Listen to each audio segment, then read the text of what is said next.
Excelentíssimo senhor ministro Cristiano Zanin, na pessoa de Vossa Excelência, cumprimento a todos os presentes. Receba no dia de hoje a saudação respeitosa desta bancada de defesa. O tempo é curto, então vamos diretamente ao que é necessário que se diga. Com relação às preliminares que foram articuladas por escrito, são diferentes daquelas preliminares que foram julgadas no núcleo 1. Por quê? Porque no que diz respeito a Felipe, nós temos recortes personalíssimos. Por essa razão, essa bancada chama a atenção do Supremo Tribunal Federal para que enfrente essas questões, levando em conta essas especificidades. Porque se simplesmente nós sobrepormos umas sobre as outras, nós estaremos deixando de enfrentar e de prestar a jurisdição. Bom, dito isso, avanço para um dado fundamental que nesta fala merece destaque. Vejam só, no dia 17 de outubro de 2023, a Polícia Federal representa, ministro Fux, pela quebra dos dados de geolocalização de Felipe. Os dados das RBs. 17 de outubro. Logo em seguida, a relatoria dá vista para a Procuradoria-Geral da República, que se manifesta favoravelmente. E mais, pede inclusive os extratos da empresa Uber. De maneira que no dia 24 de outubro, ministro Flávio Dino, de 2023, nós temos o quê? Nós temos uma decisão que quebra a intimidade de Felipe e desses dados e determina que as empresas TIM informem isso. Não só de Felipe, não só de mais 2 acusados.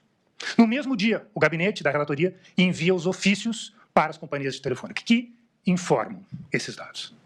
Pois bem, o que ocorreu depois? A Polícia Federal utiliza esses dados no seu relatório.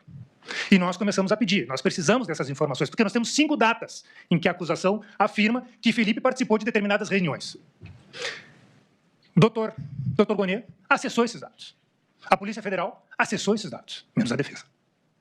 E depois, mais à frente, nós peticionamos novamente para que esses dados fossem informados. Para nossa surpresa, houve uma informação tão somente no que diz respeito à viagem. A suposta viagem que manteve a prisão preventiva, que nós hoje sabemos que nunca existiu e que hoje mantém Felipe sob medidas cautelares extremamente gravosas.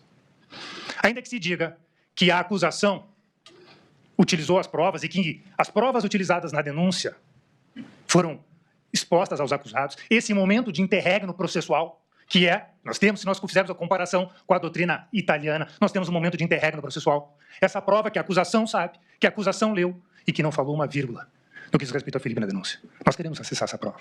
A PET 12.100 não tem. A 11.767 também não tem. Então, com a máxima vênia e com toda a humildade do mundo, esse advogado pede a essa corte que esclareça essa bancada de defesa. Porque essa prova nós queremos enfrentar neste momento, ministro Fux. Nesse momento, ministro Flávio Dino. Porque essa prova faz a contraprova dessas 5 datas de reuniões que Felipe nunca participou. Este é o ponto central do dia de hoje. Nós temos que conhecer esses autos. Nós temos que conhecer isso. Nós temos que corrigir. O processo é um instrumento idôneo. O processo é um instrumento idôneo de reconstrução de um fato histórico. Nós precisamos disso. E é por essa razão que nós dissemos e reafirmamos a quebra do compromisso de legalidade do Ministério Público. Porque se pediu e acessou, e pediu do Uber também, essas provas têm que ser compartilhadas. Os americanos tratam isso de maneira muito clara. Disclosure. Como é que nós não vamos observar isso neste processo? Necessariamente, nós temos 2 opções. Ou se rejeita a denúncia, invertendo esta carga probatória em razão da ausência do Ministério Público ter se desincumbido do seu ônus processual. Ou nós vamos admitir que esse processo não está apto para julgamento e vamos corrigir isso. E eu peço vênia para que Vossas Excelências ouçam um pouco mais dessa bancada de defesa pelas palavras de meu colega, do Dr. Sebastião. Muito